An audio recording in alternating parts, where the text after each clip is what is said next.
আল্লাহুম্মা সাল্লি আলা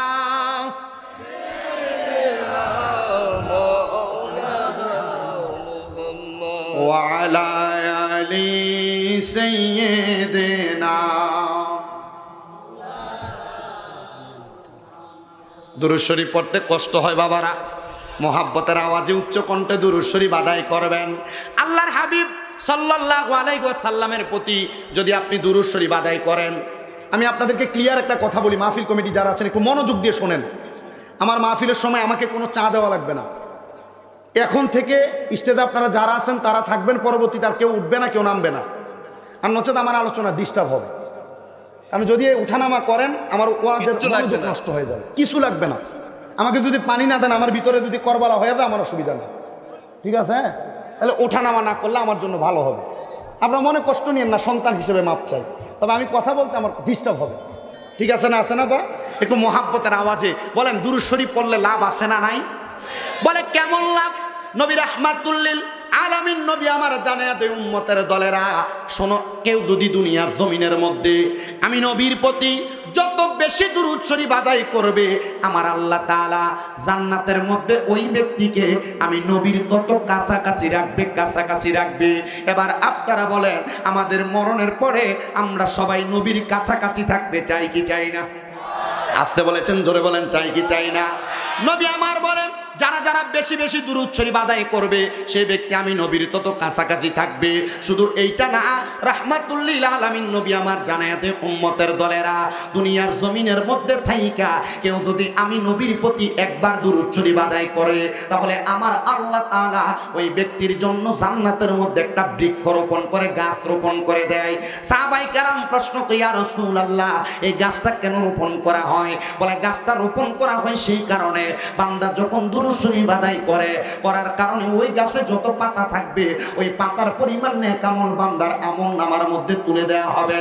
মনে করেন আপনি জাহান্নামে চলে গেলেন, আপনার কোনো ইবাদত নাই, আপনার বড় ভালো কোনো ইবাদত নাই, তবে আপনি যদি দুনিয়ার জমিনে দুই একবারও বেশি বেশি করে দুরূদ শরীফ আদায় করে থাকেন, তাহলে আপনি বান্দাটা জাহান্নামে যাওয়ার পর আল্লাহকে বলতে পারবেন, ও আল্লাহ, আমি নবীজির উপর দুরূদ শরীফ আদায় করেছি, আপনি দুরূদ শরীফের বরকতে আমার তো জান্নাতের মধ্যে বৃক্ষ রোপণ করে দিয়েছেন, আল্লাহ আমি ওই জান্নাতের বৃক্ষের মধ্যে বসবাস করতে চাই।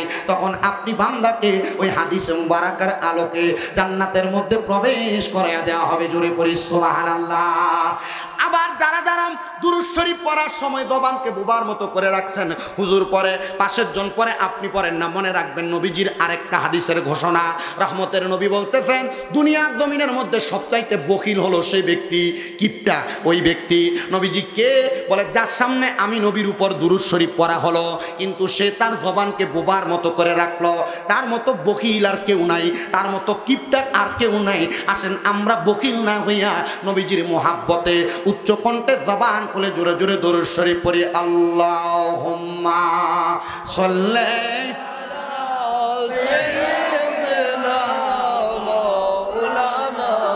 মুহাম্মাদ ওয়া আলা আলি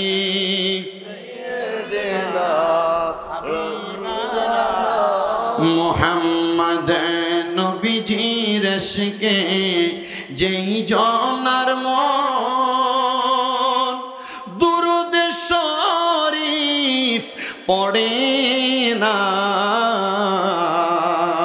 রোজ হাসরে সেই জনে ভাইরে নবীজির সুপারিশ পাইবা না। আল্লাহুম্মা সাল্লি মাওলানা মুহাম্মদ ওয়া আলা আলি সাইয়্যিদিনা মুহাম্মদ। নবীজি আপনার ভালোবাসায় জীবনের গুনাহ ঝরে যায়, নবীজি আপনার ভালোবাসায় ওয়াইসাল করনি জব্বা পায়। আল্লাহুম্মা সাল্লি আলা মাওলানা আলি সাইয়্যিদিনা মুহাম্মদ লা ইলাহা ইল্লাল্লাহু লা ইলাহা ইল্লাল্লাহ কালেমা লা ইলাহা লা ইলাহা ইল্লাল্লাহ লা ইলাহা লা ইলাহা ইল্লাল্লাহ লা ইলাহা লা ইলাহা লা হাসবি রব্বি জাল্লাল্লাহ মা ফি কলবি গায়রুল্লাহ নূর মুহাম্মদ সাল্লাল্লাহু পর নূর সাল্লাল্লাহু লা ইলাহা ইল্লাল্লাহ লা ইলাহা ইল্লাল্লাহু লা ইলাহা হায়রে নামাজ রোজা ছাইরো না কেহ মা বাবার খেদমত ছাইরো না আমার নবীজির দরুদ বইল না পর নবীর দরুদ বইল না আমার নবীও তোমায় বলবে না লা ইলাহা লা ইলাহা হায়রে অনেক দূরে মদিনা আমরা কেমনে যাব জানি না আপনারা বলেন সবাই মদিনা যাইতে চান কি চান না এ মুসলমান বেশি দিন হয় না আমি মক্কা মদিনা দেখে আসছি আপনি কেন মক্কায় যাবেন মদিনায় যাবেন আমি আপনাদেরকে অল্প সময় একটু বোঝানোর চেষ্টা করি বাবা আপনার এই দক্ষিণ মেন্দা শাহপাড়ার মসজিদের ভিতরে আপনি যদি এক ওয়াক্ত নামাজ পড়েন আমলনামার মধ্যে এক ওয়াক্তের সওয়াব হবে কিন্তু মক্কাতুল মুকাররমার মধ্যে মসজিদে হারামের মধ্যে আপনি এক ওয়াক্ত নামাজ পড়লে 1 লক্ষ ওয়াক্তের সওয়াব হবে আপনি যদি আপনার এই বাংলাদেশের যে কোনো মসজিদের ভিতরে এক ওয়াক্ত নামাজ পড়েন আমলনামার মধ্যে 1 ওয়াক্তের সওয়াব হবে কিন্তু মদিনা শরীফের মসজিদে নববীর মধ্যে 1 ওয়াক্ত নামাজ পড়লে 50,000 ওয়াক্তের সওয়াব পাওয়া যাবে ও বাবা কেন মদিনার মসজিদে যায় নামাজ আদায় করবে একটু মনোযোগ দিয়া শোনো আমার নবী বলে মান যারা কবরি ওয়াজাবাত লাহু শাফাআতি ইয়াউমাল কিয়ামা নবী বলে উম্মত গো সেই ব্যক্তি আমি নবীর রওজা মুবারক জিয়ারত করলো তার জন্য সুপারিশ করা আমি নবীর জন্য ওয়াজিব হয়ে যায় আমার নবী যদি আপনার জন্য কবরে হাসরে মিজানে ফুলসিরাতে সুপারিশ করে আমার আল্লাহ বলে হাবিব আপনার একটা সুপারিশও আল্লাহ তাআলা ফিরিয়ে দিবে না আমি আল্লাহ তাআলা বরদাস্ত করব না ফিরিয়ে দিব না ও আল্লাহ কেন গো আমার আল্লাহ তাআলা আমার নবীজির হাদিসের মাধ্যমে একটা বাণী জানায়া দেয় আমার নবী বলে শাফাআতি লি আহলিল কাবাইরি মিন উম্মতি আমার উম্মতের মধ্যে কেউ যদি কবিরা গুনাহ করে আমি নবী তার জন্য সুপারিশ করব আমি নবী তার জন্য সুপারিশ করব শাফাআত করব ও বাবা আপনার জন্য যদি নবী আমার সুপারিশ করে আপনি তো কবরের মধ্যে কোনো টেনশন করা লাগবে না কিন্তু আপনি নবীর আদর্শটা মানেন কিনা একবার আপনার বিবেককে প্রশ্ন করেন নবী যেই পথে চলতে বলেছে সেই পথে আপনি চলেন কিনা আপনার বিবেকটাকে প্রশ্ন করেন হায়রে আমার মুসলমান আমার নবী বলে আনা আউয়ালু মান ইয়াকরাউ বাবাল জান্নাহ আমি নবী সর্বপ্রথম জান্নাতের দরজা খুলবো আদম নবী থেকে ঈসা নবী পর্যন্ত যত নবী রাসূল থাকবে গো সব নবী রাসূলরা সিরিয়াল করে জান্নাতের দরজায় দাঁড়ায় থাকবে এমন টাইমে আমার নবী মুহাম্মদুর রাসূলুল্লাহ জান্নাতের দরজার মধ্যে আগমন করবে জান্নাতের দরজার মধ্যে আগমন করার সাথে সাথে ওই দরজার ফেরেশতা আমার নবীকে প্রশ্ন করবে মান আনতা কে আপনি বলে হুজুর ফেরেশতা কি নবীর চিনে না হ্যাঁ ওই ফেরেশতা নবীর চিনে আল্লাহ তাআলা সমস্ত ফেরেশতারা যদিও নবীরে দেখায় ওই ফেরেশতাকে নবীকে দেখায় নাই শুধু ওই নবী সম্পর্কে ফেরেশতার কাছে বলে দিয়েছে তোমার কাছে আইসে একজন পরিচয় দিবে যার নাম হবে মুহাম্মদ উনি যদি ওনার পরিচয় প্রদান করে তাহলে তুমি দরজা খুলবা জান্নাতের আর নচেত তুমি জান্নাতের দরজা খুলবা না আমার নবী বলেন উম্মত ওই ফেরেশতা আমি নবীরে প্রশ্ন করবে, আমি নবীকে জিজ্ঞাসা করবে, মান আনতা, কে গো আপনি, আপনার পরিচয় কি? আমি নবী বলবো আনা মুহাম্মাদুর রাসূলুল্লাহ। তখন ফেরেশতা বলবে, আপনার সম্পর্কে আমাকে বলা হয়েছে, আপনার সম্পর্কে আমাকে জানানো হয়েছে, আপনি যেহেতু এসেছেন জান্নাতের দরজাটা আপনি খোলেন না। আয়া রাসূলুল্লাহ, নবী গো জান্নাতের দরজা কেমনে খুলবেন গো? আমার নবী বলে, জান্নাতের দরজা খোলার জন্য এক নাম্বার চাবি হলো বিসমিল্লাহির রহমানির রহিম। আমি যখন বিসমিল্লাহির রহমানির রহিম বইলা জান্নাতের দরজার মধ্যে একটা ফু দিব, জান্নাতের দরজাটা অটোমেটিকলি খুলে যাবে। জান্নাতের দরজা একটা না খুলবে গো। জান্নাত তো আল্লাহ একটা বানায় নাই, আমার আল্লাহ তাআলা তো 8টা জান্নাত বানাইছে বান্দার জন্য। ও আমার এই পাপনার বাবারা, ও আমার শাহপাড়ার মাহফিলের বাবারা, একবার চিন্তা করছো নি আমার আল্লাহ তোমারে কত ভালোবাসে, আমার আল্লাহ তোমারে কত মুহাব্বত করে, আমার আল্লাহ তোমারে ভালোবাসা মুহাব্বত কইরা তোমারে জান্নাতের মধ্যে রাখার জন্য আল্লাহ তাআলা অনেকগুলা জান্নাত বানাইছে। আল্লাহ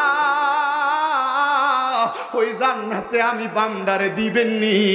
আল্লাহ কই, বান্দা আমার কথা মানুনি, আমার পথে চলনি, যদি চলতে পারো গো ওই জান্নাতের মধ্যে যাইতে পারবা। আমার নবী কই, এরপরে আমি জান্নাতের দরজা একটা অতিক্রম করব। জান্নাতের একটা দরজা না, 8টা দরজা, ওই 8টা দরজার মধ্যে আরেকটা দরজার সামনে আমি যাব।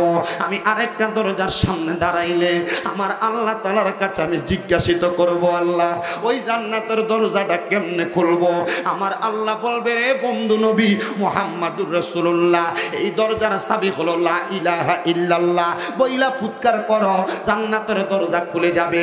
3 নাম্বার জান্নাতের দরজার সামনে যাবে, বলবে এই দরজাটার চাবি কোনটা? বলে এই দরজার চাবিটা হলো লা ইলাহা ইল্লাল্লাহ। 5 নাম্বারটার সামনে যাবে, এই দরজার চাবি কোনটা? বলে লা ইলাহা ইল্লাল্লাহ। 6 নাম্বার 7 নাম্বারের সামনে যাবে, এই দরজার চাবি কোনটা? বলে এই দরজার চাবি লা ইলাহা ইল্লাল্লাহ। সর্বশেষ যখন জান্নাতুল ফেরদাউসের সামনে যাবে, আমার নবী বলবে, আল্লাহ এই জান্নাতের দরজার চাবি কোনটা? বলে প্রথম দরজার চাবি বিসমিল্লাহ, পরের 7টা দরজার চাবি লা ইলাহা ইল্লাল্লাহ, আর সর্বশেষ জান্নাতুল ফেরদাউসের চাবি হলো মুহাম্মাদুর রাসূলুল্লাহ সাল্লাল্লাহু আলাইহি ওয়াসাল্লাম। জবান খুলে উচ্চ কণ্ঠে জোরে জোরে পড়েন আল্লাহু আকবার। কষ্ট হচ্ছে আপনাদের? অসুবিধা হবে বয়ান করলে? আপনারা কি বয়ান শোনেন আমি জানি না, আমি যে বয়ান করতেছি এই বয়ান কি আপনারা শোনেন? সারা রাত চলবে না, 1 ঘন্টা 20 মিনিট চলবে। আপনাদের কি কষ্ট হবে? যেভাবে বয়ান করতেছি উঠে যাবেন।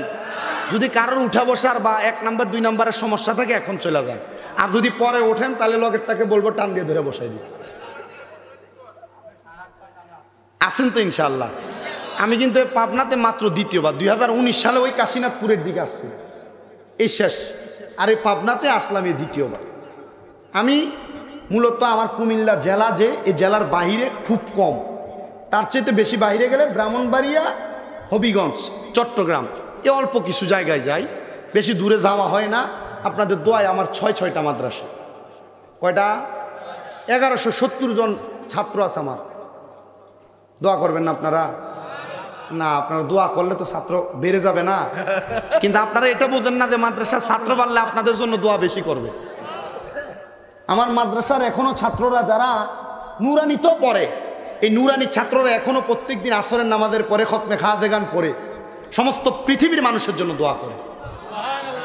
আপনি যদি আমার মাদ্রাসার ছেলেদের মাগরিবের আগে আসরের পরে কান্না দেখেন, ছোট বাচ্চাদের, আপনি নিজের কাছে মনে হবে আরে এই বাচ্চা কি বুঝে এভাবে কান্দে কেন? আলহামদুলিল্লাহ পড়বেন না? আলহামদুলিল্লাহ। আমার মাদ্রাসার বাচ্চারা এখনো রাত্র 3:30টায় উঠে তাহাজ্জুদ করে, ছোট বাচ্চার ওপর। আপনারা শুধু দোয়া করবেন আমার জন্য, দোয়া করবেন না? জি ইনশাআল্লাহ। আল্লাহ কবুল করেন, আমিন পড়েন। মদিনা যাইতে ইচ্ছে জাগে, ইচ্ছে জাগে। আশেক একজন সুরে সুরে একটা গজল লিখতেছে, আমার সাথে একটু পড়েন। ইচ্ছে জাগে আমাদের যেতে মদিনায়, ইচ্ছে জাগে চুমুকেতে নুরানি রওজায়, ইচ্ছে জাগে চুমুকেতে নুরানি রওজায়। বলেন ইচ্ছে জাগে আমাদের যেতে মদিনায়, ইচ্ছে জাগে চুমুকেতে সোনালি পর্দায়, ইচ্ছে জাগে চুমুকেতে সোনালি রওজায়। আমি অদম এখনো যেতে পারি নাই, কাবার কাবা সোনার মদিনায়। আমি অদম এখনো যেতে পারি নাই, কাবার কাবা সোনার মদিনায়। দয়া করে দয়াল আল্লাহ নাও না মদিনায়, বলেন দয়া করে দয়াল আল্লাহ নাও না মদিনায়। ইচ্ছে জাগে চুমুকেতে সোনালি রওজায়, ইচ্ছে জাগে চুমুকেতে নুরানি রওজায়। জিলহজ মাসে হাজিরা হজ পালন করে, সারা বছর অনেকে উমরা করে। তাদের সঙ্গী সাথী হতে আমারও মনে চায়, বলেন তাদের সঙ্গী সাথী হতে আমারও মন চায়। ইচ্ছে জাগে চুমুকেতে সোনালি রওজায়, ইচ্ছে জাগে চুমুকেতে সোনালি রওজায়। ইচ্ছে জাগে আমাদের যেতে মদিনায়, ইচ্ছে জাগে চুমুকেতে নুরানি রওজায়, ইচ্ছে জাগে চুমুকেতে নুরানি রওজায়।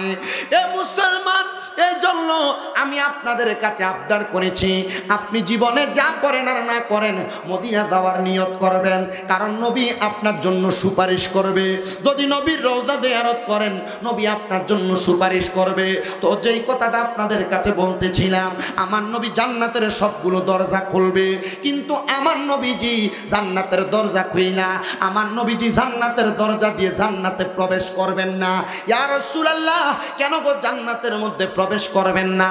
আমার নবীজি জান্নাতের দরজার চৌখাটের মধ্যে দাঁড়িয়ে থাকবে। নবীজি কেন গো, কেন আপনি জান্নাতের দরজার চৌখাটের মধ্যে দাঁড়িয়ে থাকবেন?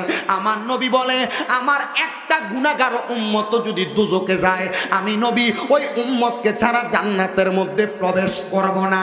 হে মুসলমান, যেই নবী আপনাকে ছাড়া জান্নাতে যাবে না, আপনি কেন ওই নবীর কথা মানেন না? আপনি কেন ওই নবীর পথে চলেন না?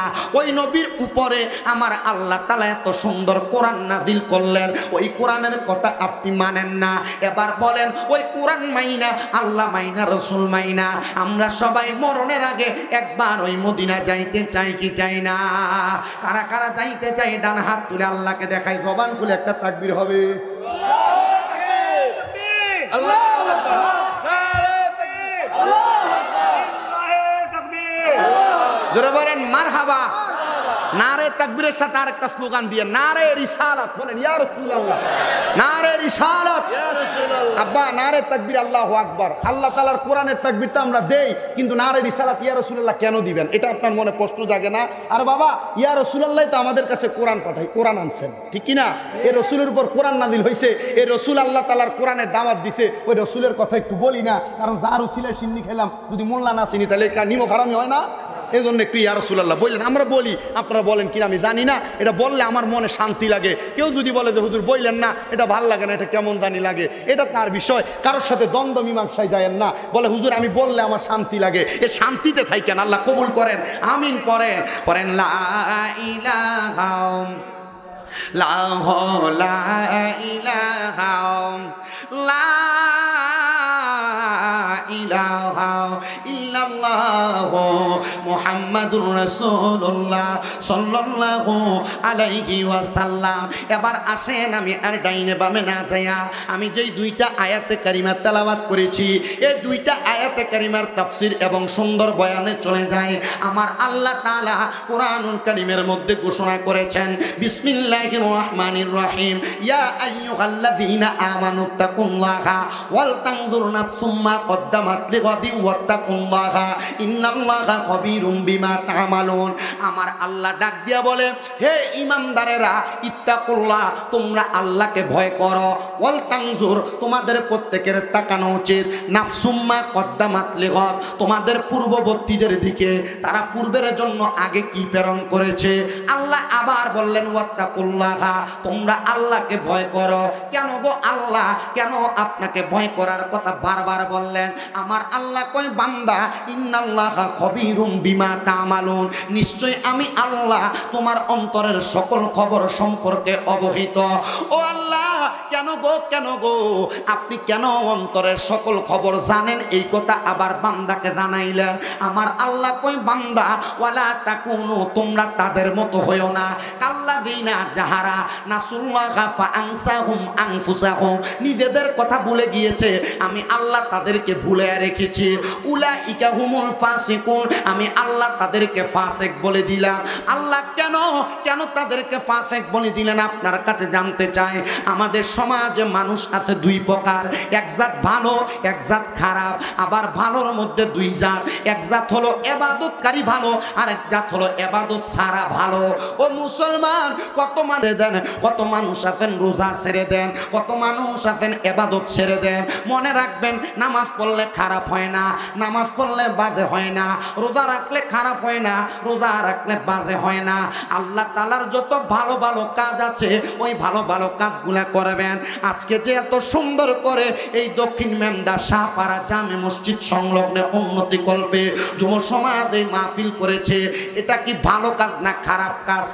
এ ভালো কাজ আল্লাহ তাদেরকে দিয়া করাইছে। এ যুবক, মনে রাখবারে, এই ভালো কাজের জন্য তোমরা নাজাত প্রাপ্তদের অন্তর্ভুক্ত হইবা। বলে, হুজুর, কোন নাজাত প্রাপ্তদের অন্তর্ভুক্ত হব? যারা ভালো কাজগুলা করে গো, আমার আল্লাহ তাআলা তাদের জন্য একটা সুন্দর জান্নাত রাখছে। ওই জান্নাতের নাম হলো জান্নাতুন নাঈম। ওই জান্নাতুন নাঈমের মধ্যে ভালো ভালো কাজ করনেওয়ালা ব্যক্তিকে রাখা হবে। এ পাপনার বাবারা, এ মুমিন মুসলমানেরা, এবার আসেন দুনিয়ার সবচাইতে ভালো মানুষ কারা, তাদের পরিচয়টা আমার আল্লাহ পাক রব্বুল আলামিন কুরআনুল কারীমে সূরা বাইয়িনার মধ্যে সুন্দর করে ঘোষণা করেছে। আল্লাহ ভালো মানুষ কারা, আপনি তাদের পরিচয় আমাদেরকে বলেন না। আমার আল্লাহ তাআলা বলতেছে, ইন্নাল্লাযীনা আমানু ওয়া আমিলুস সালিহাতি উলাইকা হুম খায়রুল বারিয়া। জবান খুলে উচ্চ কণ্ঠে জোরে জোরে পড়েন আল্লাহু আকবার। আল্লাহ তাআলা বলেন, ইন্নাল্লাযীনা, নিশ্চয় যাহারা ঈমান এনেছে, আমানু, ঈমান এনেছে, ওয়া আমিলুস সলিহাত, নেক আমল করেছে, উলাইকা হুম খায়রুল বারিয়া, এরাই হইল দুনিয়ার সবচাইতে ভালো মানুষ, এরাই হইল দুনিয়ার সবচাইতে উত্তম মানুষ। ও আল্লাহ, এই উত্তম মানুষের অবস্থাটা কি আপনি বলেন না?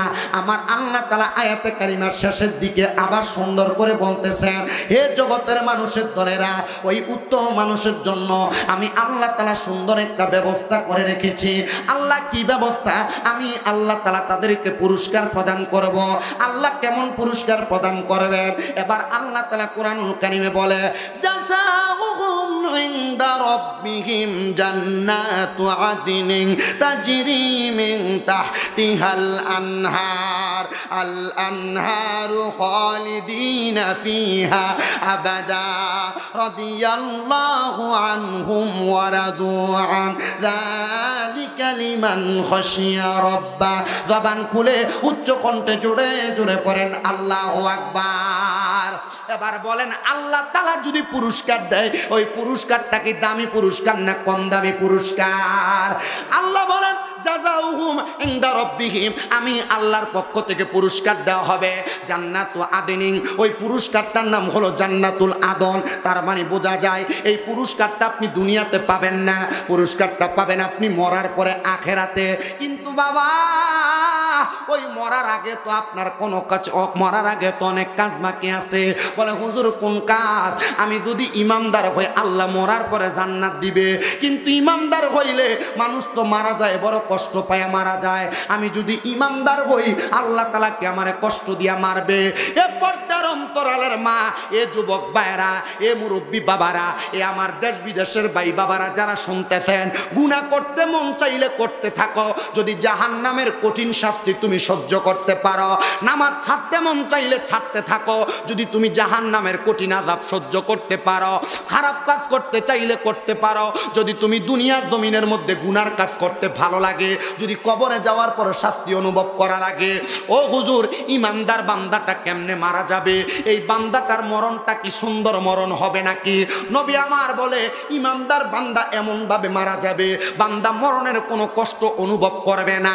আরে ছোট্ট একটা বাচ্চা কান্না করলে তার মা তার মুখের মধ্যে দুধরা দিয়া দিলে, বাচ্চা যেমন ভাবে মাথায় হাত বুলিয়ে দিলে ঘুমায়া যায়, ইমানদার বান্দা এমন ভাবে ঘুমায়া যাবে, মরার কষ্টটা বান্দা টের পাবে না। বলে হুজুর কেন কেন টের পাবে না? আরে ইমানদারের যখন মরার সময় হয়ে যাবে গো, বান্দাটার সামনে আমার আল্লাহ তাআলা দুইজন রহমতের ফেরেশতা প্রেরণ করে দিবে। ওই দুইজন ফেরেশতা একজন আইসা বান্দার মাথার কাছে বসবে, একজন আইসা বান্দার নাকের ডগাটার মধ্যে বসবে। বান্দার মাথার কাছে বইসা বান্দার মাথার মধ্যে সুন্দর করে হাতটা বুলিয়ে দিবে, নাকের কাছে মেসকো আম্বরের আতরের একটু সুঘ্রাণ লাগায় দিবে। বান্দা আতরের সুঘ্রাণ পাইয়া ঘুমায়া যাবে। এবার আজরাইল ডাক দিয়ে বলবে, আল্লাহ বান্দার রূহকে এখন কবজ করব নাকি? যাও এখনই বান্দার সবচাইতে উত্তম সময়, বান্দার রূহটা এখনই কবজ করো। আজরাইল আইসা বান্দার শরীরের মধ্যে একবার দুইবার না 4 বার হামলা করবে, কিন্তু ইমানদার বান্দার রূহ কবজ করতে পারবে না। আরে ইমানদারের মরণ এত মজার মরণ, এত আরামদায়ক মরণ। বাবা চিন্তা করে দেখেন আপনি ইমানদার হইতে পারছেন কিনা? বলে হুজুর কেমনে ইমানদার হব? আমি নামাজ পড়ি না, আমি পরের হক খাই, আমি সুদের টাকা খাই, আমি ঘুষের টাকা খাই, আমি পরের হক মাইরা খাই, আমার দ্বারা গুনার কাজ অহরহ হয়। এবার আপনারা বলেন যাদের দ্বারা গুনার কাজ বারবার হয়, তারা কি কখনো ইমানদার মুমিন দাবি করতে পারে? আপনাদের কষ্ট হচ্ছে? শেষ করে দেই। সবাই একটু দরুদ শরীফ পড়েন। আল্লাহুম্মা সাইয়্যিদিনা মাওলানা মুহাম্মদ ওয়া আলা আলি সাইয়্যিদিনা।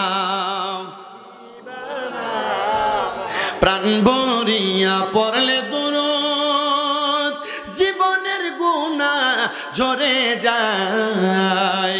মুহাব্বতে পড়লে দুরূদ, নবীজির দিদার পাওয়া যায়। আল্লাহুম্মা সাল্লি মুহাব্বতে মাওলানা মুহাম্মদ ওয়া আলা আলি সাইয়্যিদিনা।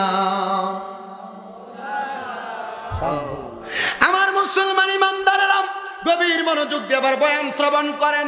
ইমানদারের সামনে দুইটা ফেরেশতা আগমন কইরা বান্দার সামনে যখন আসবে, একবার আসবে, দুইবার আসবে, তিনবার আসবে না, 4 বার আসবে, রূহ কবজ করতে পারবে না। হুজুর কেন? গত জুমার আগের জুমা আমি তিরমিজি শরীফের একটা হাদিস শরীফ পড়তে যে আবার অবাক হয়ে গেলাম। ফেরেশতা আজরাইল আলাইহিস সালাতু ওয়াস সালাম ইমানদার বান্দার সামনে আইসা প্রথম বান্দার বুকের মধ্যে হামলা করবে রূহ নেওয়ার জন্য। বান্দার বুকের মধ্যে ধরার সাথে সাথে বুকের মাঝখান থেকে দুইটা ফেরেশতা আজরাইলের সামনে দাঁড়ায় যাবে।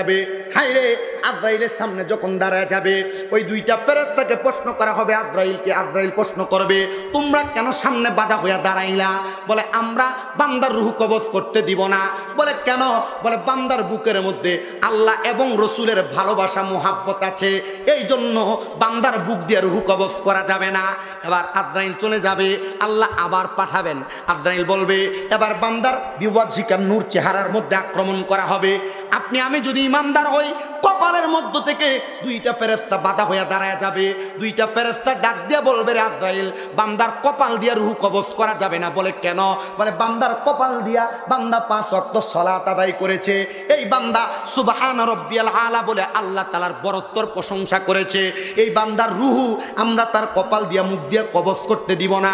আজরাইল ফিরে যাবে, আবার আগমন করবে, বান্দার ডান দিকে হামলা করবে, বান্দার ডান দিকে হাত দিয়ে বলবে, এই আজরাইল, দুইটা ফেরেশতা প্রশ্ন করবে, এখান দিয়ে রূহ কবজ করা যাবে না কেন? বলে বান্দার ডান দিকে আছে তার মা বাবার খেদমত, এজন্য বান্দার ডান দিক দিয়ে রূহ কবজ করা যাবে না। আবার ফিরে যাবে, আবার আগমন করবে ফেরেশতা আজরাইল আলাইহিস সালাতু ওয়াস সালাম, আবার বান্দার বাম দিকে হামলা চালায়া দিবে। বান্দার বাম দিক থেকে দুইটা ফেরেশতা ডাক দিয়ে বলবে, রে আজরাইল, বান্দার বাম দিক দিয়ে রূহ কবজ করা যাবে না। বান্দার বাম দিক দিয়ে তার দান এবং সদকা হয়ে আমরা বাধা হয়ে দাঁড়াইলাম। এবার আজরাইল আমার আল্লাহ তাআলার কাছে জিজ্ঞাসিত করবে, ওগো আল্লাহ, বান্দার 4 জায়গায় হামলা করা হইল রূহ নেওয়ার জন্য, কেন যায় না? বলে বান্দা ইমানদার। বলে তাহলে বান্দার রূহ যে কবজ করা যায় না, আল্লাহ তুমি বলো না বান্দার রূহ কখন কবজ করব?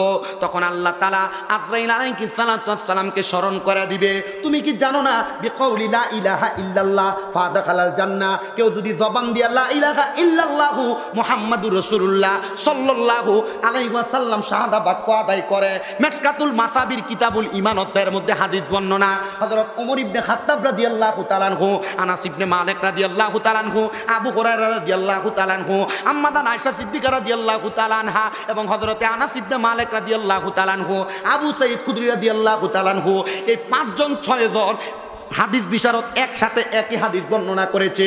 কেউ যদি তার জবান দিয়া কালেমা পড়ে মরতে পারে, তাহলে তার মরার পরে জান্নাত নিশ্চিত, এটা আল্লাহর ফয়সালা।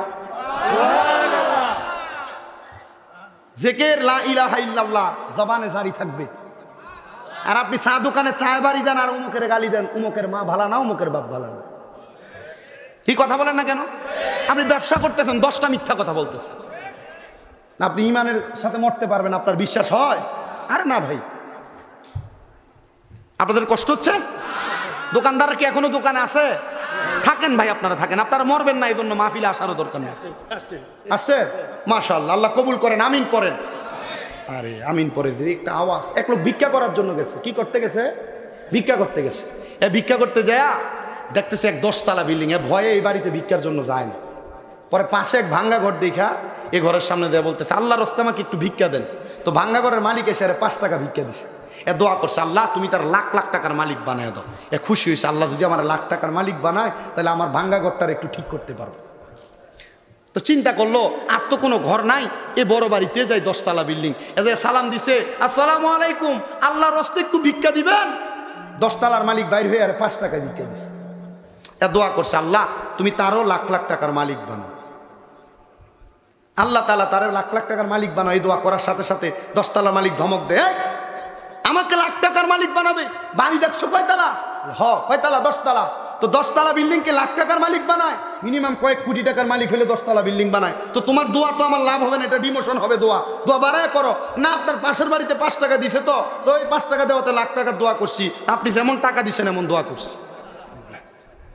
আপনারা আমার সাথে আল্লাহু আকবার যে আওয়াজ দেন, আওয়াজ অনুযায়ী ওয়াজ হবে। জোরে করে দিবেন তো? দিবেন তো জোরে? মোহাব্বতের আওয়াজে দুরূদ শরীফ পড়েন, আল্লাহুম্মা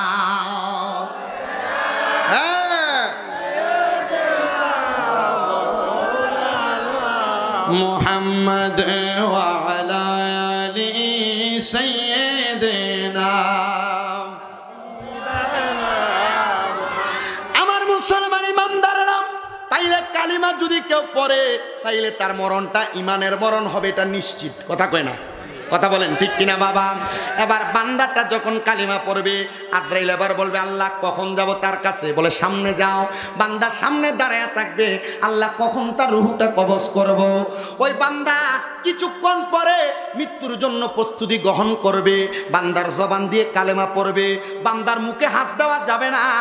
বান্দার মুখ দিয়ে কালেমার যে বাতাসটা বের হবে, তখন বান্দার ওই বাতাসের সাথে রূহটা কবজ করবে, বান্দা টের পাবে না। এবার বান্দাটা কালেমা পড়বে, আজরাইল রূহ নিয়ে যাবে। বান্দা একটু সময়ের জন্য ঘুমায় যাবে, তবে মরবে না। কি করবে না? ওয়ালা তাকুলু লিমান ইউকতালু ফি সাবিলিল্লাহি আমওয়াত বাল আহইয়াউ ওয়ালাকিন লা তাশউরুন। যারা ইমানদার, যারা মুমিন, তারা মরে না, তাদেরকে মৃত বলে ধারণও করো না।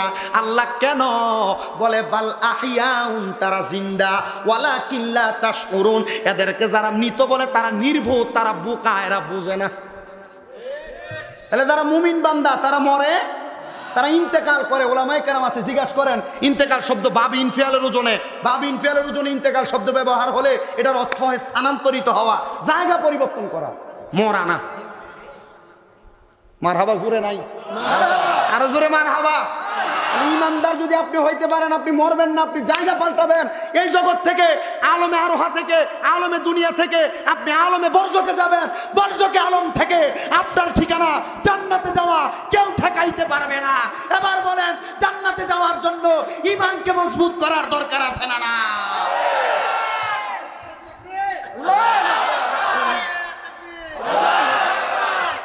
ঈমানকে মজবুত করেছে। কিন্তু ফিলিস্তিনের মুসলমানরা, ইসরায়েল জালেম বাহিনী জুলুমের শিকার। ওই ফিলিস্তিনিদের পণ্য আপনি খাইতেছেন, ইসরায়েলদের পণ্য আপনি খাইতেছেন, ইসরায়েলের পণ্য ব্যবহার করতেছেন। কথা কয় না কেন? বেশি করে 7 আপ খাইতেছেন। কুক না খাইলে হার পেটের ভাত হজমই হয় না। কথা বলে না কেন? ঠিক কিনা?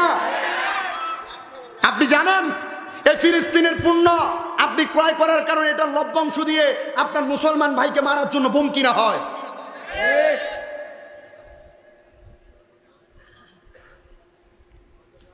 পানির বোতল নামাই দিছি কেন জানেন? একোয়াফিনা তো ঠিক আছে, পানির বোতল নামাই দিছি। এই পানির পণ্য এই প্রাণ কোম্পানির মালিক যে কাদিয়ানি নবী দাবি করছে, আমরা জানি আমাদের নবী লা নবিয়া বাদি, এই নবীর পরে কোনো নবী নাই। এই কাদিয়ানি নবী দাবি করছে, মানে হ্যাঁ বলছে আমাদের নবীর পরে হ্যাঁ নবী। তাহলে তার পুণ্য কেমনে আমি আমার মুখে দিতাম? কিভাবে আমি আমার মুখে দিব তার পুণ্য? আমার বিবেক বাধা দেয়। কিন্তু আবার দেখেন, আমাদের বাংলাদেশের 3 জন আলেম, তিনারা গেছেন ফিলিস্তিনের মুসলমানদেরকে সহযোগিতা করার জন্য। আলহামদুলিল্লাহ পড়েন। কিন্তু কিছু কুচুক্রি মহল, এরা হুজুর, এরা এদের সমালোচনা করতেছে যে কি এরা নাকি ইসরায়েল ঢুকে গেছে আর ওইখানে যে লিখছে আল আকসা নিরাপদ। আসলে আল আকসা নিরাপদ, যারা বলতেছে নিরাপদ না এরা ব্যাক কর। বলে কিভাবে? আল আকসা মসজিদে মুসলমানদেরকে 5 ওয়াক্ত নামাজ পড়ার সুযোগ দেওয়া হয়। আলহামদুলিল্লাহ পড়েন। এবং প্রত্যেক দিন 1 ঘন্টা করে সময় মুসলমানদের জন্য উন্মুক্ত করে দেওয়া হয়, টুরিস্টদের জন্য উন্মুক্ত করে দেওয়া হয়। বাংলাদেশের 3 জন আলেম এরা গেছেন সেখানে, যায়া বাংলাদেশ থেকে অনেক মানুষ থেকে টাকা নিছেন এবং তারাও কিছু টাকা নিছেন, এদেরকে সহযোগিতা করছে। অনেকে ফতোয়া দিচ্ছে আর এদেরকে বলতেছে এরা নাকি ইসরায়েলের দালাল, এরা নাকি ওইখানে গেছে ইসরায়েলের পক্ষে কথা বলার জন্য। আর বাবা, এ ব্যাকল জানে না ইসরায়েল আর ফিলিস্তিন সম্পর্কে। বর্তমান যে ফিলিস্তিনের আল আকসা মসজিদ সহ গাজা রাফা এরিয়া যেখানে হামলা হচ্ছে, ওই এলাকার ভিতরে ঢুকতে হইলে ইসরায়েলের ভিসা নিয়ে ঢুকতে হবে। কথা কি বুঝতে পারছেন আপনারা? ইসরায়েলের ভিসা ছাড়া আপনি আল আকসা মসজিদে যাইতে পারবেন না। বলে হুজুর কি লাগা, কি কারণ? হ্যাঁ এটাই কারণ।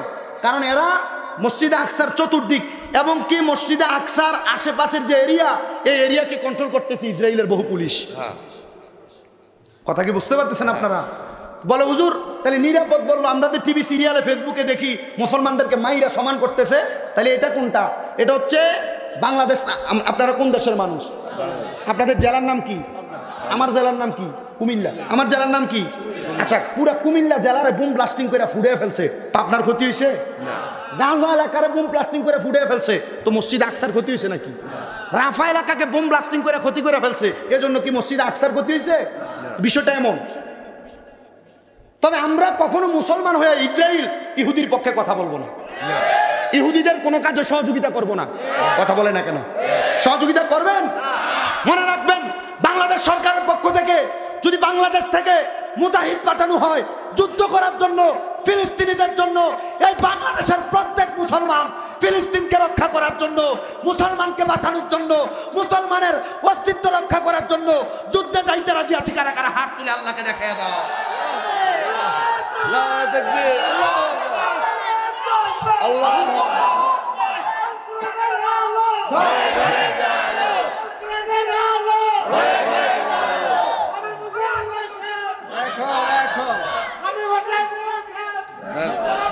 মনে রাখবেন, বাংলাদেশের যে তিনজন আলেম, আল্লামা আলাউদ্দিন জিহাদি, হাসানুর রহমান হুসাইন নকশবন্দি এবং গোলাম রব্বানী কাশিমি, মাওলানা তামিম বিল্লাহ সহ অনেকে যারা গেছেন, এরা ফিলিস্তিনের মুসলমানদের অবস্থা অবলোকন করার জন্য, দেখার জন্য গিয়েছেন। ওনারা দেখেছেন এদেরকে নিয়ে কুচুকরি মহল গ্রেফতারের দাবি জানাইতেছে, এদেরকে নাকি এয়ারপোর্টে আসলে গ্রেফতার করবে। এ বুকার দল, তোমার যদি সামর্থ্য থাকে তুমি একবার ফিলিস্তিন যাইয়েই দেখাও, তুমি একবার যাইয়েই দেখাও। আরে বাংলাদেশের মানুষের ভিসাতে সমস্যা হবে বিদায় পাসপোর্টে ইসরায়েল বাহিনী ভিসা দেয় না, এমন একটা অনলাইন পেপারে ভিসা দেয়, পাসপোর্টের মধ্যে কোনো ভিসা চিল দেয় না। আর কি করবে আপনার জন্য?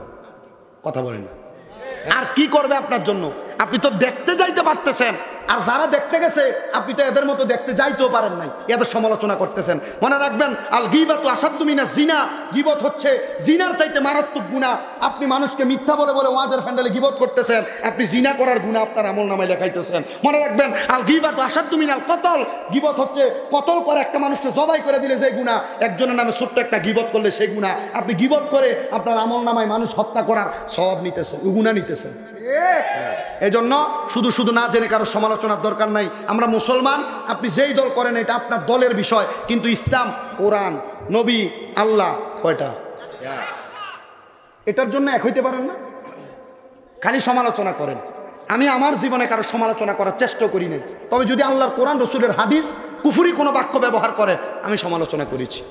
আমার জীবনে অনেক ভুল হয়েছে, ওয়াজের মাঠে দেখবেন আমার অনেক ভুল আছে, ইউটিউবে ঢুকে দেখবেন আমার অনেক ভুল আছে, আরও ভুল হবে, কিন্তু আমি আমার ভুলের জন্য আল্লাহর কাছে অনুতপ্ত হই। কারণ 1 ঘন্টা 1.5 ঘন্টা বয়ান করব, আমার একটা ভুল হবে না, আমি এত সাধু না, আমি এত সাধু না। আমি 10টা কোরআন আয়াত পড়বো, একটা ভুল হবে না, আমি এত সাধু না। আমার ভুল আছে, কিন্তু আমি কারো সমালোচনা করব না। আমার যদি 10টা ভুল হয়, মনে করেন আমার, আমি উদাহরণ দিয়ে বলছি, আমার আব্বা জান আমার একটা ভুল, উনি আমাকে ধরছে, এই হুজুর, এই মোল্লা মিয়া তুমি এটা পড়ছো, এটা ভুল হয়েছে। আচ্ছা, উনি কি আমার লাভ করলো না লস করলো?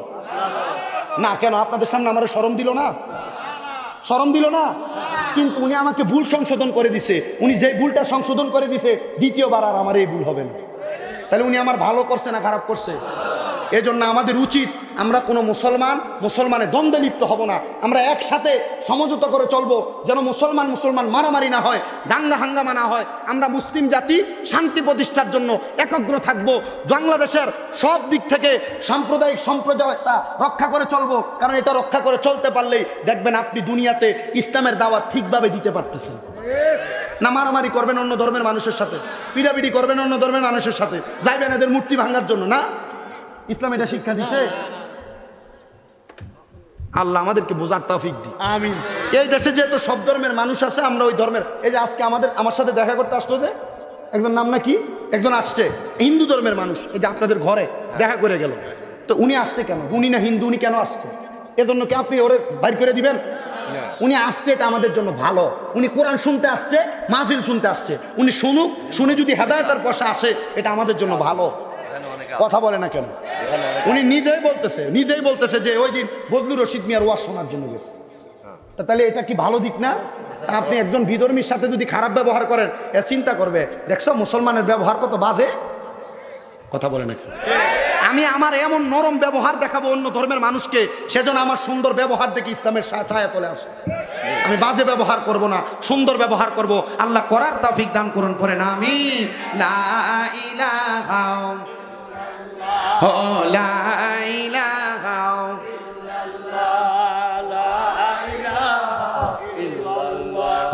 লা ইলাহা লা ইলাহা ইল্লাল্লাহু মুহাম্মাদুর রাসূলুল্লাহ সাল্লাল্লাহু আলাইহি ওয়াসাল্লাম। এবার যখন ওই মুসলমান ইমানদারের রূহটা কবজ করে ফেলবে, টের পাবে, কষ্ট হবে? কেন হবে না? ইমানদার, বলেন কেন হবে না? তাহলে এমন ইমানদার আমাদের হওয়ার, আমি এটাই বুঝাইতে চাইছি আপনাদের। এটা আমাকে এখান থেকে ওঠার সময় একজন যে বইলা গেল, হুজুর এলাকার মানুষ নামাজ পড়ে না, একটু বইলেন, আপনাদের কাছে শরম লাগে নাই? মনে কষ্ট যাচ্ছে আপনাদের? আব্বাজি মনে রাখবেন, দুনিয়ার সময়টা, দুনিয়ার জিন্দেগি অল্প সময়ের জিন্দিগি, কাটায় চলে যাবেন। আপনার স্ত্রী 2 দিন 3 দিন 5 দিন 1 মাস কান্না করবে, এরপর শেষ। আপনার সন্তান অল্প কিছুদিন কান্না করবে, শেষ। এখানে অনেক অনেক মুরব্বী আছে, জিজ্ঞাসা করো এদের বাপ মার কবর যেই কবরস্থানে দিছে নিয়ে যদি দাঁড় করায় দেওয়া হয়, বাবা মার কবর কোনটা চিনিয়ে দিতে পারবে না। আপনি কি নিয়ে বাহাদুরি করেন বাবা? কি নিয়ে বাহাদুরি করেন? মা বোন যারা পর্দার আড়ালে আছো, স্বামীর কথা শোনো না, স্বামীকে ধমক দাও, স্বামীর কথা না মাইনা তুমি ভাঙ্গুরা বাজারে চলে যাও। মা মনে রাখো, এই স্বামীকে নারাজ করে জান্নাতে যেতে পারবা না।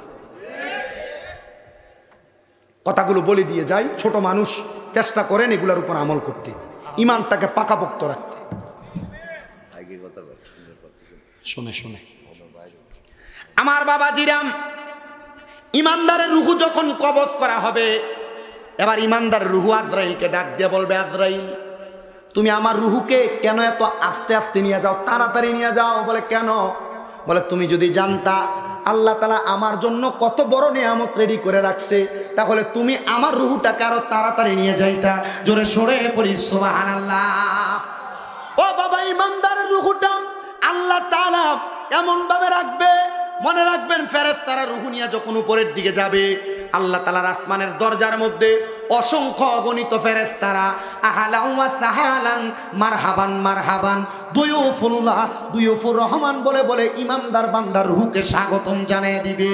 ও বাবা, বান্দাকে যখন স্বাগতম জানায়া উপরে রিসিভ করে নিয়ে যাওয়া হবে, বান্দার রুহুকে কোনো জায়গার মধ্যে রাখা যাবে না। এক জাতের মাছ আছে, আপনাদের এলাকায় আছে কিনা আমি জানি না, যেটা ধরলে পিছল খেয়া যায়। আপনার গুছি মাছ বলেন, আমাদের কুমিল্লার ভাষায় এটাকে বাইং মাছ বলে। ওই বাইং মাছ ছাই ছাড়া বালি ছাড়া ধরা যায় না। আমাদেরকে যখন কুমিল্লা আলিয়া মাদ্রাসার হেড মুহাদ্দিস আব্দুর রাজ্জাক হুজুর হাদিস শরীফটা পড়ায়, এই হাদিস পড়াইতে যে টানা 3 দিন কান্না করছে, 3 দিনে 1 হাদিস পড়াইছে। হুজুর বলে এই মাছটা হাতের মধ্যে ধরতে গেলে যেমন ভাবে গুছি মাছ বাইং মাছটা পেছল খেয়ে খেয়ে চলে যায়, ইমানদারের রুহু আজরাইলের হাত থেকে এমন ভাবে পেছলায় পেছলায় চলে যাবে, হায় রে থাকবে না। তখন আজরাইল বলবে, আল্লাহ ইমানদারের রুহু কি করব? বলে যার থেকে নিয়েছো আবার তাকে তুমি ফিরিয়ে দাও। আল্লাহ এই বান্দার রুহু ফিরিয়ে দিলে এরপর বান্দাকে আপনি কি প্রদান করবে? বলে আমি না বলেছি জাযাউহুম ইনদা রাব্বিহিম জান্নাতু আদনিন, ওই বান্দার পুরস্কার হলো জান্নাতুল আদন। কেমন জান্নাত? তাজরি মিন তাহতিহাল আনহার, এত সুন্দর জান্নাত, ওই জান্নাতের নিচে দিয়ে একটা নহর প্রবাহিত হবে। আপনাদের এলাকার যেই নদী, এই নদীর মধ্যে এক প্রকারের পানি থাকে, হয় ঘোলাটে, নয় সাদা, নয় অপরিষ্কার পানি, কিন্তু জান্নাতের ওই নদীর মধ্যে 4 প্রকারের পানি থাকবে। ওই নদীর নাম হলো র আলিফ জিম বা রজব নদী। ওই নদীর মধ্যে 4 প্রকারের পানি যেইটা থাকবে, 1 নাম্বার পানি থাকবে ইন্না আ'তাইনাকাল কাউসার। ওই কাউসারের পানি কারা পান করবে একবার জানেন? যারা ইমানদার, যারা মুমিন, তারা কাউসারের পানি পান করবে। এই কাউসারের পানি যারা একবার পান করবে, তাদের কোনোদিন কিয়ামতের আগ পর্যন্ত পিপাসা লাগবে না। হাইরে 2 নাম্বার একটা পানি আছে, যেই পানির নাম হলো সারাবান তাহুরা। হুজুর সারাবান তাহুরা কারা পান করবে? ও বাবা, যারা কোনোদিন পরের হক মাইরা খায় নাই, মানুষের জমি দখল করে নাই, মানুষের কাছ থেকে অন্যায়ভাবে অনাচার করে করে সম্পদ লুণ্ঠন করে নাই, এরাই জান্নাতের সারাবান তাহুরা পান করবে। ও বাবা, আপনি তো ক্ষেতের মধ্যে যেই ক্ষেত করেন, আপনারা ক্ষেতের লাইল আগে ছিল, ক্ষেতের লাইল দিয়ে সাইকেল চালানো, রিক্সা চালানো যাইতো, ভ্যান চলতো, কিন্তু এখন এই ক্ষেতের লাইল কাটতে কাটতে এটাকে হাতের বান বানাইছে। রিক্সা চলবে দূরের কথা, মানুষ হাঁটতেও পারে না। কথা বলেন না ঠিক কিনা? এমন জাতের মুসলমানও আছে না নাই? আরে শুধু তাই না, মা বাবা মারা যাওয়ার পরে নিজের বোনকে ওয়ারিসের সম্পত্তি বুঝায় দেয় না, এমন চোরও আছে না নাই? ও বাবা, বড় ভাই মারা যাওয়ার পরে ভাই ভাতিজার জমি বুঝায় দেয় না, দখল করে জমির খুঁটিটা 1 হাত বাড়ায় গাড়ায়, এমন চোরও আছে না নাই? এরা চোর, এরা জান্নাতের সারাবান তাহুরা পান করতে পারবে না। আরেক প্রকার পানি হলো জান্নাতের লাবান, জান্নাতের দুধ। ইয়া রাসূলুল্লাহ, কারা পান করবে জান্নাতের দুধ? আমাদের সমাজে অনেক জাতের মানুষ আছে যারা হারাম খায় না, যারা পরের হক খায় না। এই মানুষগুলা জান্নাতের দুধ পান করবে, কিন্তু জান্নাতের দুধ তারা পান করতে পারবে না যারা দুনিয়ার জমিনের মধ্যে সুদ খাইছে, ঘুষ খাইছে, পরের হক মেরে মেরে খাইছে। এবার বলেন এমন সুদখোর আর ঘুষখোর সমাজের মধ্যে আছে না নাই? আমাদের সমাজের মানুষ এই সুদখোর ঘুষখোররে ধরে নিয়ে মসজিদের সভাপতি বানায়, এদেরকে ধরে নিয়ে মসজিদের সেক্রেটারি বানায়, এদেরকে ধরে নিয়ে এলাকার সর্দার আর মাতাব্বর বানায়। কথা কন্যা ঠিক কিনা? এ বাবা ঠিক ঠিক করেন তো, কথা সত্য। আমার বিবেকের মধ্যে বাধা দেয়, এদের এত নির্লজ্জ কিভাবে এরা হয়? এরা সুদ খায়, পরের হক খায়, হারাম খায়, এরা আবার কেমনে এলাকার মধ্যে সর্দারি আর মাতাব্বরি করতে যায়? শরম লাগে না তোমার? হ্যাঁ,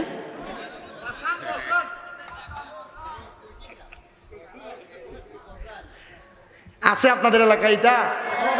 আহারে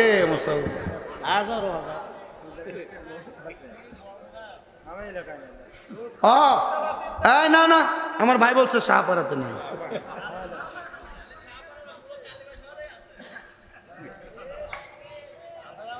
কথা বলেন, এমন সুদখোর আছে না নাই? ঘুষখোর আছে না নাই? আবার এখন আবার এলাকার ভিতরে দেখবেন বেড়া মানুষ আর সুদ খায় না, বাড়ি বাড়ি বা চাচিরা খায়। কথা বলেন না কেন? খায় কি খায় না?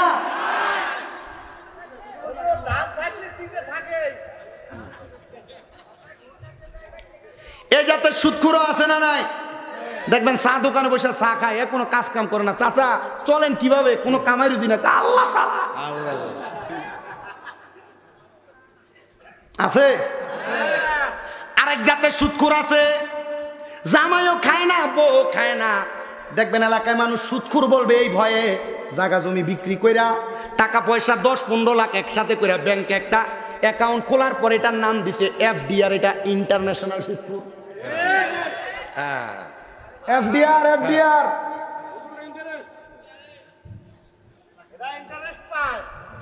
10 লাখ যদি রাখেন 10 বছর পরে 20 লাখ ফেরত দিবে। এটা হালাল না? এভাবে খায় না। কথা কয় না কেন? ঠিক না বেঠে? আরেকটা সুদ, আপনার বউ আপনার পাম দিয়ে খাওয়ায়। হুজুর এটা কোনটা? দেখবেন আপনার বউ আপনার বলে তুমি যে যা ইনকাম করো সব খরচ করো, আমাদের ছেলে পেলের একটা ভবিষ্যৎ আছে না, আসো আমরা একটা ডিপিএস করি। এখন আর ঠিক বলে না, অনেকে তলে তলে কইরা রাখছে। হ্যাঁ, এর লাগে হারাম খাইবা, হারাম খাইবা। এই সুদের টাকা ঘুষের টাকা দিয়ে সন্তান মানুষ করবা, তুমি বৃদ্ধ হওয়ার পর এই সন্তান তুমি বাপ মারে ভাত দিবে না। আল্লাহ আমাদেরকে বোঝার তৌফিক দান করুন। আপনারা কি মনে করেন যারা সুদ খায় এরা জানে না সুদ খাওয়া গুনাহ? যারা ঘুষ খায় এরা জানে না যে ঘুষ খাওয়া গুনাহ? আমাদের এলাকার সুদখোরের এক ঘটনা শুনবেন, কষ্ট হইতেছে আপনাদের? অল্প সময়, আর অল্প সময়, আমি বেশিক্ষণ ওয়াজ করি না, অল্প সময় করি, এই অল্প সময়ে চেষ্টা করি বেশিক্ষণ বোঝাই দিতে। আমাদের এলাকার সুদখোর এর থেকে এক লোকে 5 লাখ টাকা সুদে নিছে, প্রতি লাখে 30,000, বছরে প্রতি লাখে 30,000। তাহলে 5 লাখে সুদ আসে কত? 1.5 লাখ। এই ব্যক্তি 5 লাখে সুদ রাখছে 5 বছর, এখন হয়েছে এই টাকা বাড়তে বাড়তে 12.5 লাখ। কত লাখ? এখন যে ব্যক্তি সুদের টাকা নিছে চিন্তা করতেছে 12.5 লাখ হইলো, আরেকটা বছর যদি ঘুরে আসে তাহলে কত হবে? 4 লাখ, সরি 14 লাখ। চিন্তা 14 লাখ হবে। চিন্তা করলো না, আমার সুদের টাকা যদি বাড়ে, জায়গা বিক্রি করে দিছে, বাপের ভিটা বিক্রি করে, যে তার থেকে সুদের টাকা নিছে এরা যা বলছে, ভাই তোমার থেকে তো আমি 5 লাখ নিছি, এটা তো বাড়তে বাড়তে 12.5 লাখ হয়ে গেছে, তুমি আমাকে উপরে 2.5 লাখ মাফ করে দাও, আমি তোমার 10 লাখ দিই। এই সুদখোর কি উত্তর দিছে শুনবেন? এই সুদখোর উত্তর দিছে, আমি যদি তোমার থেকে 2.5 লাখ টাকা কম নেই, আল্লাহ কি কবরে যাওয়ার পর আমার একটা মায়ের কম দিবে?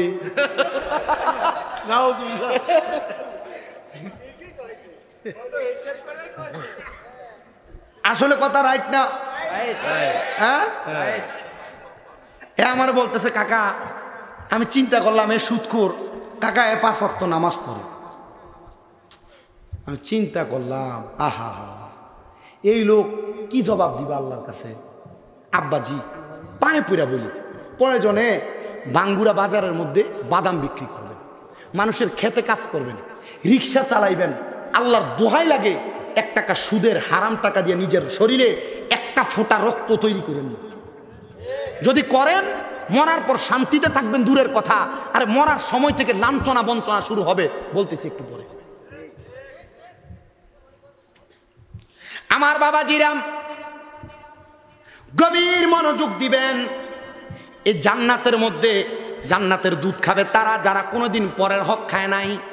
আরেকটা আছে জান্নাতের মধু। নবীজি কারা পান করবে? বলে দুই প্রকারের মানুষ, যারা কখনো তাদের জবান দ্বারা গালি দেয় নাই এবং মিথ্যা কথা বলে নাই, ফায়সা কথা বলে নাই। বন্ধু বান্ধব চলার পথে একজন অনেকজনকে উমকের ছেলে উমকের ফুট বলে গালি দেন, এ গালি দিয়েন না, জান্নাতের দুধ খাইতে পারবেন না, মধু খাইতে পারবেন না। ফায়সা কথা মিথ্যা কথা বললেন না। মনে রাখবেন, একটা মিথ্যা কথা আপনার 2টা 3টা 4টা 5টা মিথ্যা জন্ম দেয়। ইয়া রাসূলুল্লাহ, ও নবীজি আপনার কাছে জানতে চাই, ওই জান্নাতের মধ্যে তো বুঝতে পারলাম নিয়ামত, কিন্তু জাহান্নামে যাবে কারা? বেঈমান যারা, বেনামাজি যারা, হারাম খায় যারা, তারা কেমনে মারা যাবে? নবী আমার বলে তাদের সামনে 2টা ফেরেশতা আসবে, যাদের চোখগুলা হবে নীল রঙের চোখওয়ালা 2টা ফেরেশতা যখন জাহান্নামী বান্দার ইন্তেকালের আগে তার সামনে দাঁড়ায় যাবে, ওই বান্দা ওই আযাবের ফেরেশতাদেরকে দেখা বিছানার মধ্যে ভয়ে প্রস্রাব পায়খানা করে দিবে। এই যে মরার সময় প্রস্রাব পায়খানা করে দেয়, কেন করে একবারও তো আপনার মনে প্রশ্ন জাগে নাই? বান্দা যখন বিছানাতে প্রস্রাব পায়খানা করে দিবে, এবার বান্দার সামনে আজরাইল আলাইহিস সালাতু ওয়াস সালাম আসবে। আজরাইল সামনে আসার পর বান্দা চেষ্টা করবে বুঝানোর, এ আজরাইল আমার রূহ কবজ করো না, আমি এখনো কবরের প্রস্তুতি হইতে পারি নাই। বান্দার জিহ্বাটার মধ্যে যখন কথা বলার চেষ্টা করবে, বান্দার 2 চোয়ালের মাঝখানে বান্দার জিহ্বাটা কামড় পরে আটকে যাবে। আজরাইল রে, এ আজরাইল কথা তো এবার বলতে পারি না, চোখ দিয়ে বোঝানোর চেষ্টা করবে। বান্দার চোখগুলা উল্টে যাবে, কালো অংশ দেখা যাবে না, শুধু সাদা অংশটা দেখা যাবে। হাইরে, যখন বান্দার চোখ উল্টে যাবে, বান্দার চোখ উল্টানোর পরে ওই বান্দাটা যখন চোখটা উল্টে দিবে, এবার আজরাইলে বান্দার বুকের মধ্যে থাবা দিবে। থাবা দিয়ে ধরার সাথে সাথে বান্দার ঘাড়ের রগগুলা ঠাস ঠাস করে ছিঁড়ে যাবে, হাতের রগগুলা ছিঁড়ে যাবে, পায়ের রগগুলা ছিঁড়ে যাবে, রক্ত চলাচল করতে পারবে না। তখন বান্দার নাকে দিয়ে রক্ত বের হয়, মুখে দিয়ে রক্ত বের হয়। এত কষ্ট, এত কষ্ট। ও মায়ার নবী, এত কষ্ট যে পায়, মরার পরে তার কি অবস্থা হবে? বলে তার রূহ যখন কবজ করবে, রূহ কবজ করার পরে ফেরেশতারা তার রূহটা হাতে নিয়া ফেরেশতার নাকের মধ্যে এইভাবে করে তারা লাগিয়ে দিবে, একটা রুমাল লাগিয়ে দিবে। কেন? ফেরেশতারা যখন রূহটা নিয়ে প্রথম আসমানে যাবে, অসংখ্য ফেরেশতারা ওই বান্দা জাহান্নামী গুনাহগার বান্দার দিকে থু থু নিক্ষেপ করবে। ফেরেশতারা প্রশ্ন করবে, কেন থুতু নিক্ষেপ করো? বলে বান্দার দিকে থুতু নিক্ষেপ করার কারণ হইল একটা, বান্দা গুনাহ করতে করতে, ফায়সা কাজ করতে করতে বান্দার রূহটা একটা দুর্গন্ধওয়ালা রূহ হয়ে গেছে, আমরা সহ্য করতে পারি না, বিধায় আমরা থুতু দেই। তুমি তো মনে হয় এই কারণে নাকে কাপড় লাগাইছো। বলে হ্যাঁ। বান্দার রূহ যখন তাড়াতাড়ি নিয়ে যাবে, রূহটা ডাক দিয়ে বলবে, রে আজরাইল, আমার রূহ তুমি এত তাড়াতাড়ি কেন নিয়ে যাও? তুমি যদি জানতা আল্লাহ আমার জন্য কত কষ্টদায়ক শাস্তি রেডি করে রাখছে, তাইলে তুমি আমার জন্য এই রূহটা এত তাড়াতাড়ি নিয়ে যাইতা না। সাহাবায়ে কেরাম প্রশ্ন করি, ইয়া রাসূলুল্লাহ, ও মায়ার নবী, তার অবস্থা কেমন হবে? বলে আসমানে প্রবেশ কইরা সামনের দিকের দরজা বন্ধ, ডাইনের দরজা বন্ধ, বামের দরজা বন্ধ, সামনের দিক দিয়ে কোনো দিকে যাইতে পারবে না, পেছনে একটা জায়গা খোলা। ইন্নাল্লাযীনা কাফারু মিন আহলিল কিতাবি ওয়াল মুশরিকিনা ফি নারি জাহান্নামা খালিদিনা ফিহা উলাইকা হুম শাররুল বারিয়া। নিশ্চয় যারা কুফরি করে, আহলে কিতাবের অন্তর্ভুক্ত, শিরিক করে, মুশরিক, গুনার কাজকে গুনাহ যায় না, আরেকবার গুনাহ করা কুফরি। নামাজ না পড়লে গুনাহ হয় যায় না, আপনি বারবার ছেড়ে দিলে কুফরি। এমন একটা আমল নামা আপনার বাদ হয়ে যায়, বাবারে, এটার কারণে আপনি দুজকে যাবেন, দুজকে। এজন্য আমি আপনার পায়ে হাত দিয়ে বলি, ছাইরো না ইবাদত, ছাইরো না ইবাদত, গুনার কাজ কইরো না রে বাবারা। ও মুসলমান ইমানদারেরা, আবদার জানাই তোমাদের কাছে, জাহান্নামে কি এমনে এমনে দেওয়া হবে? তুমি জানো কবরে 3 প্রশ্ন, মান রব্বুকা ওমান দীনুকা ওমান নাবিয়ুকা। না না, সবার জন্য কবরে প্রশ্ন না। তুমি যদি দুনিয়াতে গুনাহ করতে করতে জীবন গোছায়া যাও, তাইলে কবরে যাওয়ার পর তোমার অবস্থা বড় খারাপ। কবরে যাওয়ার পর কোনো প্রশ্ন না, ডাইরেক্ট তোমাকে জাহান্নামের আগুনে ফেলা হবে। 1 দিন 2 দিন না, নবীজি বলতেছে সর্বনিম্ন 3000 বছর জাহান্নামের আগুনে জ্বলানো হবে। ও মায়ার নবী, 3000 বছর জ্বললে শরীরের কিছুই তো থাকবে না। বলে না রে, বান্দার শরীর জ্বলতে জ্বলতে যখন ছাই হয়ে যাবে, আবার শরীর তৈরি করবে, আবার বান্দারে পুরানো হবে। কেন? একবার পুরাইলে তো কষ্ট দেওয়া শেষ। বলে গুনাহ তো তুমি একবার করো নাই, বারবার করেছো। ও বান্দা, ও আমার এই দক্ষিণ মেন্দা শাহপাড়া জামে মসজিদের উন্নতি কল্পের জান্নাতের বাগানের বাবারা, যুবক ভাইয়েরা, মুরব্বী বাবারা, পর্দার অন্তরালের মা বোনেরা, সবার কাছে করজোরে আবদার করে বলে দিয়ে যায়, গুনার কাজ করার আগে সাবধান, জাহান্নামের একটু ভয় কইরো, ভয় কইরো, ভয় কইরো, জাহান্নামরে একটু ডরায়ো, জাহান্নামরে অন্তরের ভিতরে একটু ধারণ করো, চিন্তা করো, স্মরণ কইরো। ওই জাহান্নামের আগুনে 1000 বছর তোমার যখন জ্বালাইবো, আগুনের রং থাকবে লাল, দাউ দাউ করে 1000 বছর জ্বলার পরে আগুনের রংটাকে বানানো হবে ধোঁয়াযুক্ত, সাদা ধোঁয়াযুক্ত। আরো 1000 বছর জ্বালায়া জাহান্নামের আগুনকে এবার বানাবে কালো ধোঁয়াযুক্ত। ওই আগুনের মধ্যে জ্বলতে থাকবে 3000 বছর জ্বলার পর বান্দারে কি শাস্তি থেকে মওকুফ করা হবে না? হ্যাঁ, 3000 বছর পরে বান্দারে মাকামে তাকাসসুর নামক জায়গাতে দাঁড় করানো হবে। বান্দা মাকামে তাকাসসুরে জানানোর পরে এই এলাকায় কেউ যদি চুরি করে, তারা যদি 3 মিনিটও কেউ বেত দিয়ে আঘাত করে, সে চুরির দায় স্বীকার করবে। বান্দা 3000 বছর শাস্তি পাওয়ার পর বান্দারে বলবে, এবার কি বলবা বলো। বান্দা বলবে না, বলবে না। বান্দা তখন পানি পানি পানি বলে চিৎকার করবে। বান্দা শুধু পানি পানি করে চিৎকার করবে না। সাহাবায়ে কেরাম নবীজিকে প্রশ্ন করেছিলেন, ইয়া রাসূলুল্লাহ, ওই জান্নাতের ওই জাহান্নামীকে কি পানি দেওয়া হবে না? বলে হ্যাঁ, তিনাতুল খাবাল নামক জাহান্নামীদেরকে পানি দেওয়া হবে। এই যে গ্লাসটা দেখেন, এই গ্লাসটা কাচের গ্লাস, এই গ্লাসের মধ্যে সাদা পানি আপনারা দেখতেছেন, কিন্তু জাহান্নামীদেরকে যেই পানি দেওয়া হবে ওই পানি এমন পানি না।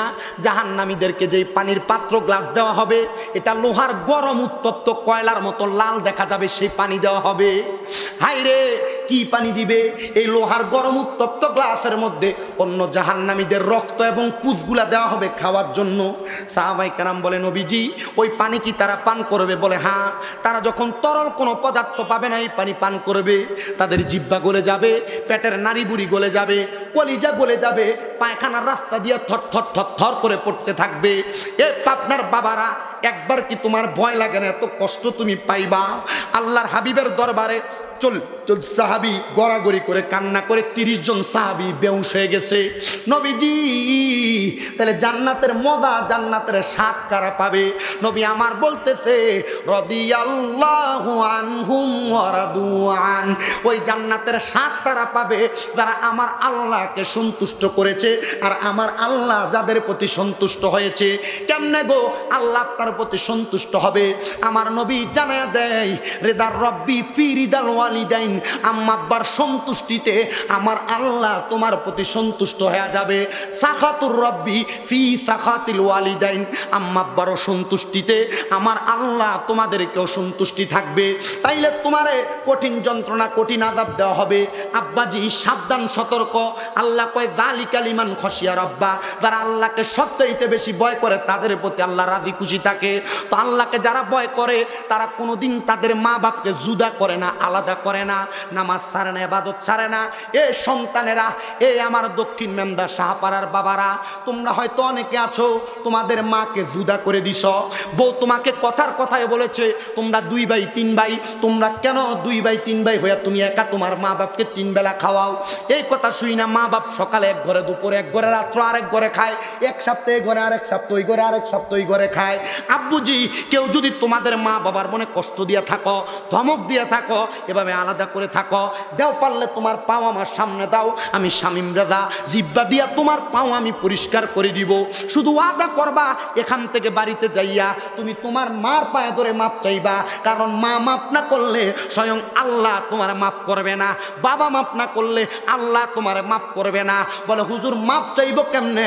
আমার শরম লাগে, লজ্জা লাগে। না রে বাবা, শরম না, লজ্জা না। যদি পারো, কখনো যদি পারো মা বাবার পায়ে ধরে সালাম কইরো। আম্মা আব্বা যদি মাফ করে দেয় তাইলে আল্লাহ মাফ করে দিবে।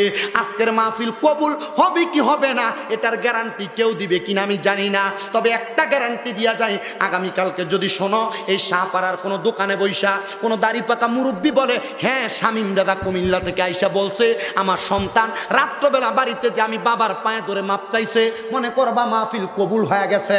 কেন কেন? বলে হুজুর আমি তো কোনোদিন মা বাবার সাথে অন্যায় করি নাই, আমিও কি মাপ চাইবো? মনে রাখবা, মা বাবার পায়ে ধরলে দাম কমে না, ইজ্জত কমে না, সম্মান কমে না। আল্লাহ তাআলা ওই ব্যক্তিকে জগৎ বিখ্যাত বানায়, মর্তবাওয়ালা বানায়।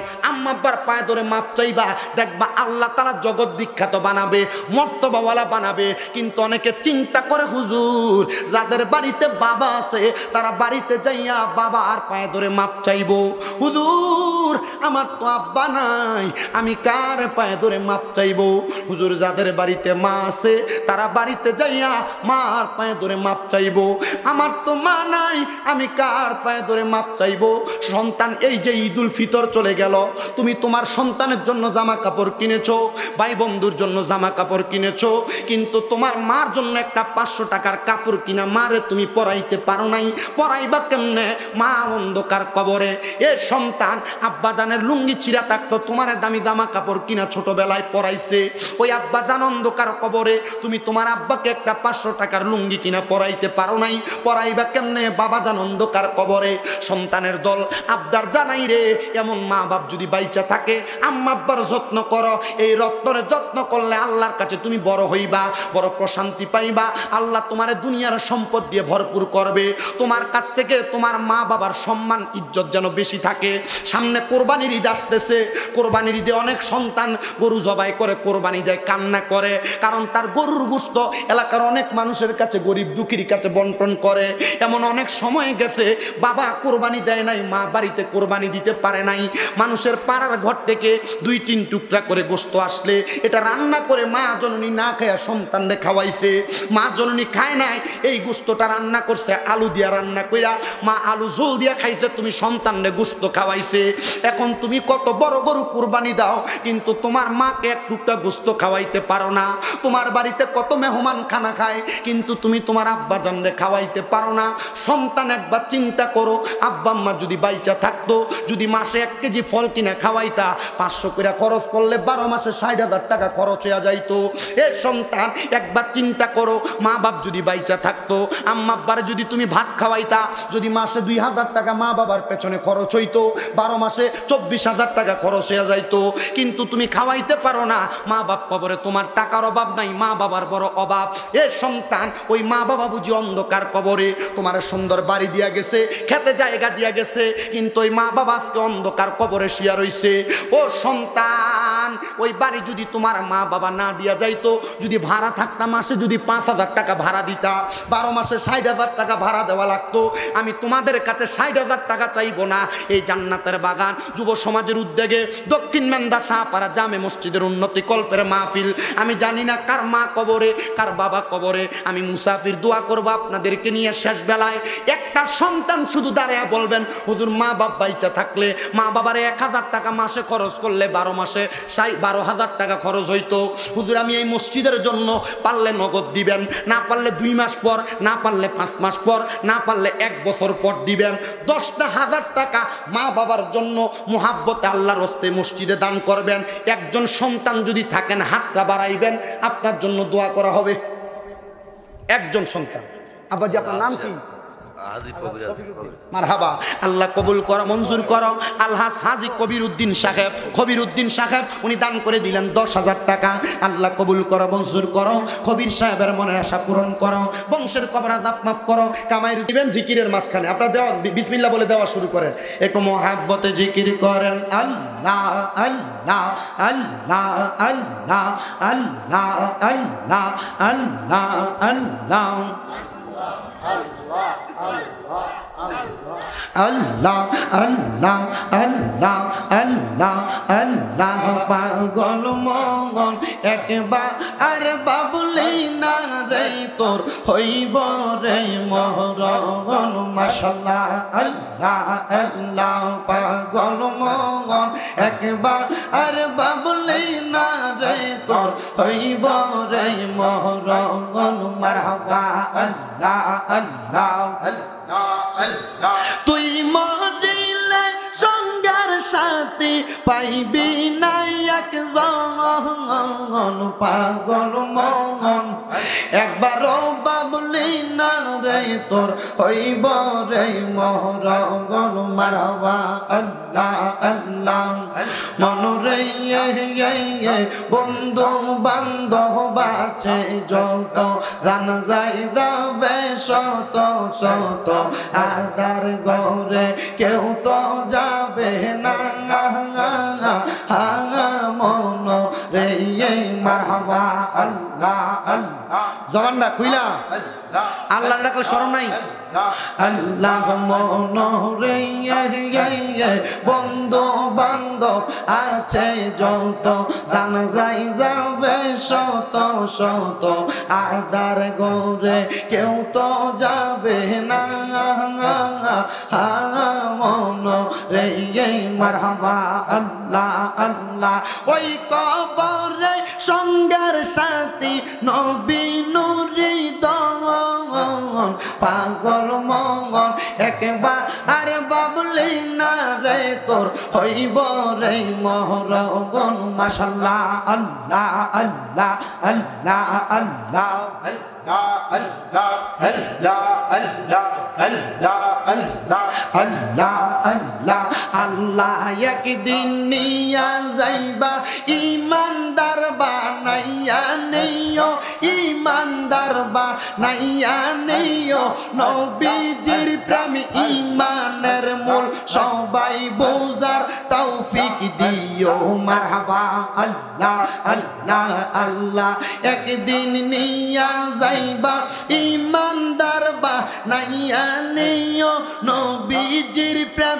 ইমানের মূল সবাই বোঝার তৌফিক দিও মারহাবা আল্লাহ আল্লাহ আল্লাহ আল্লাহ আল্লাহ আল্লাহ কবরে পরীক্ষা হবে নবীজিকে দেখাইবে যেন বিকে না চিনিবে জান্নাত পাবার আশা নাইও আল্লাহ একদিন নিয়া যাইবা ইমানদার বানাইয়া নেইও নবীজির প্রেম ইমানের মূল সবাই বোঝার তৌফিক দিও আল্লাহ আল্লাহ আল্লাহ আল্লাহ আল্লাহ আল্লাহ আল্লাহ আল্লাহ লা ইলাহা ইল্লাল্লাহু মুহাম্মাদুর রাসূলুল্লাহ সাল্লাল্লাহু আলাইহি ওয়াসাল্লাম সবাই পড়ি আলহামদুলিল্লাহ সবাই আমার জন্য দোয়া করবেন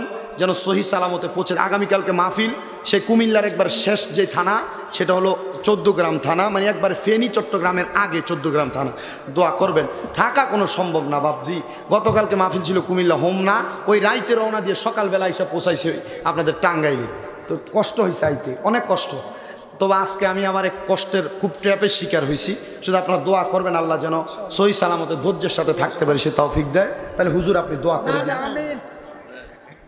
আলেফ শাহ কই আলেফ শাহ আসো বাবা আসো সামনে আসো তুমি একটা পাঞ্জাবি লাগাইলে না ভাই কি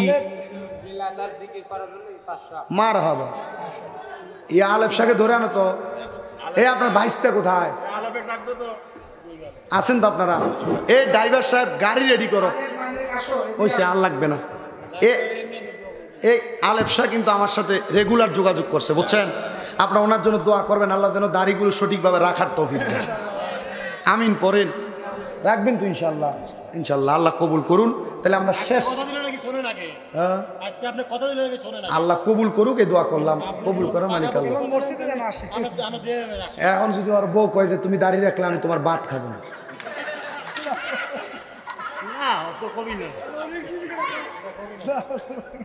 আমি বলার মালিক বলছি পালন করার মালিক কোন কবুল করার মালিক কে আমি হেকমতে দোয়া করি আমি ডাইরেক্ট দোয়া করি শরম দেওয়ার দরকার আছে ঠিক আছে আলেফ শাহ আল্লাহ আর কোনো কথা আছে দোয়া করি আল্লাহুম্মা আমিন আল্লাহুম্মা আমিন। আলহামদুলিল্লাহি রাব্বিল আলামিন।